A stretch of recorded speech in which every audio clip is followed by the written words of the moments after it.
Hello everyone, so in this video, we're going to be reviewing Winston and Sydney. So if you don't know what this is, it is basically another one of those scam websites that sell clothes for men, mostly for women. The other sites that look like this are geared towards women. This is the one for men. So as you can see, from $120, it's now $59, which is still an outrageous price. So as you can see, this is what they sell right here. So these are just images that they got from other websites. The clothes they're wearing aren't even the ones that are shown here, as you can see. Why would a woman be here when it's for men's clothing? So as you can see, this is what their website looks like.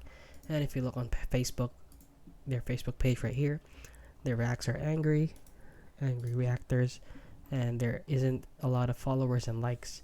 So as you can see, if you click on the reviews right here, so to make sure that this is actually the Winston Sydney, there's actually the same Winston Sydney that we just saw.